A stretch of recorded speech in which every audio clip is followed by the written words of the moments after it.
Shri A Prabhakaran. B J പിക്കും അല്ലാതെ ആ നാട്ടിലെ ആർക്കും ഈ ബ്രൂവറി വരുന്നതിന് എതിർപ്പില്ല. അത് ആ വിഷയത്തെ സംബന്ധിച്ച് മിനിസ്റ്റർ ആ വസ്തുത വല്ലതും മനസ്സിലാക്കിയിട്ടുണ്ടോ? മിനിസ്റ്റർ സർ, അദ്ദേഹം ആ പ്രദേശത്തെ MLA ആണ്.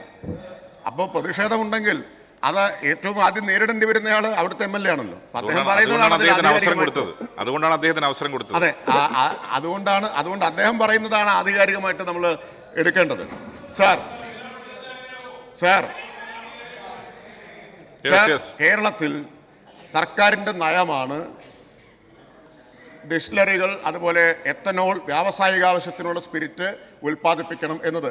കൂടുതൽ സംരംഭകർ വന്നാൽ മറ്റ് സ്ഥലങ്ങളിലും അപേക്ഷ ആയിട്ട് കൂടുതൽ സംരംഭകർ വന്നാൽ അതും പരിഗണിക്കും, അതും നിയമാനുസൃതം പരിഗണിക്കും. ഞാൻ നേരത്തെ തന്നെ വ്യക്തമാക്കിയിരുന്നു, കർണാടകയിൽ നിന്ന് ചില കമ്പനികളുടെ പേര് കേട്ടല്ലോ.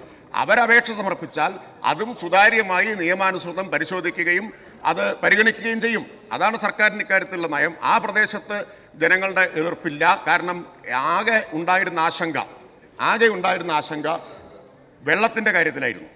മലമ്പുഴ ഡാമിൽ നിന്ന് ഇതിന് വേണ്ടി വരുന്ന വെള്ളം പൂർണ്ണമായിട്ട് ആവശ്യം വരില്ല. ഈ പ്ലാന്റ് പൂർണ്ണതോതിൽ പ്രവർത്തിക്കാൻ തുടങ്ങിയാൽ 5 ലക്ഷം ലിറ്ററാണ് പ്രതിദിനം ആവശ്യമായിട്ട് വരിക.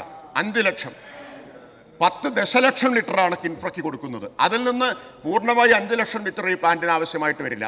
പകരം മഴവെള്ള സംഭരണിയിലൂടെയും വെള്ളം സമാഹരിക്കുന്നുണ്ട്. സർ, അന്നൊരു ആശങ്ക സൃഷ്ടിക്കപ്പെട്ടത് മഴനിഴൽ പ്രദേശത്ത് മഴവെള്ള സംഭരണം സാധ്യമല്ല എന്നൊരു വാദം ബഹുമാനായിട്ടുള്ള മുൻ പ്രതിപക്ഷ നേതാവ് ഉയർത്തി. അദ്ദേഹം ചിരിക്കുന്നുണ്ട്, അതോർത്തായിരിക്കും ഇപ്പോൾ ചിരിക്കുന്നതെന്നാണ് ഞാൻ വിചാരിക്കുന്നത്. അപ്പോൾ അങ്ങനെ ഒരു ആക്ഷേപം അദ്ദേഹം ഉയർത്തി. ഞാൻ അദ്ദേഹത്തെ ക്ഷണിച്ചിരുന്നു മഴവെള്ള സംഭരണം എങ്ങനെയാണ് അവിടെ സാധ്യമാവുക എന്ന് കാണാൻ. സർ, അവിടെ തൊട്ടടുത്തുള്ളൊരു സ്ഥാപനത്തിൻ്റെ 3500 കുട്ടികൾ പഠിക്കുന്ന 2500 അധ്യാപകരും അനധ്യാപകരുമുള്ള ഒരു സ്ഥാപനത്തിൽ 15 മഴവെള്ള സംഭരണികളാണുള്ളത്. 33 കോടി ലിറ്ററാണ് അവിടെ സംഭരിക്കുന്നത്. അങ്ങ് വന്നിരുന്നെങ്കിൽ നമുക്ക് ഒരുമിച്ച് പോയി കാണാമായിരുന്നു. അങ്ങ് തെറ്റിദ്ധാരണ കൊണ്ട് പറഞ്ഞതായിരിക്കും, അങ്ങ് ഒരു ദുരുദ്ദേശമുള്ള ആളല്ല എന്ന് നന്നായിട്ടറിയാം. തെറ്റിദ്ധാരണ കൊണ്ട് അങ്ങ് പറഞ്ഞതായിരിക്കും. നമുക്ക് ആ തെറ്റിദ്ധാരണ നീക്കാനുള്ളൊരു അവസരമായിരുന്നു, അത് നഷ്ടപ്പെടുത്തി എന്ന് മാത്രമേ എനിക്ക് പറയാനുള്ളൂ.